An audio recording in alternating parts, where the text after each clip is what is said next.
The Jurisight term that we'll now look into is original intent.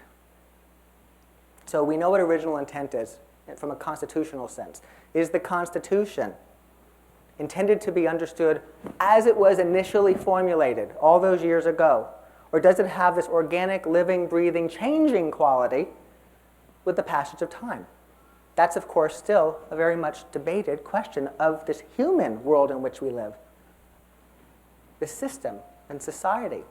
The brain, 100 and some odd years ago, a winner of the Nobel Prize with Golgi, was Santiago Ramon y Cajal. He said 100 years ago, he's the father of neuroscience.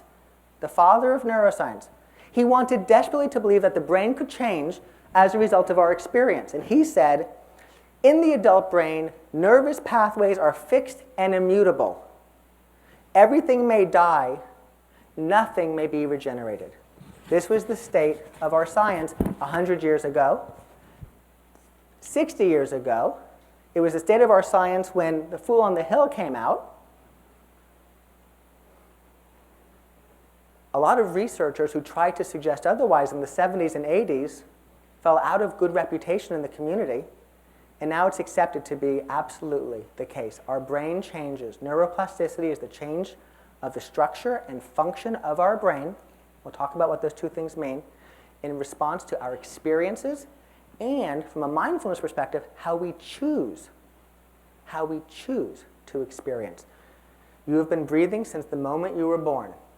You brought awareness to your breath a few moments ago and a few moments ago before that. Maybe you've also done that at other times in your life. It is very different to have this automatic thing that just happens called breathing happen. And sometimes it gets shallow when we get scared. And sometimes it gets full when we relax. It's very different to just have that happening to us and to bring awareness to its happening. And something different happens in the brain as a result.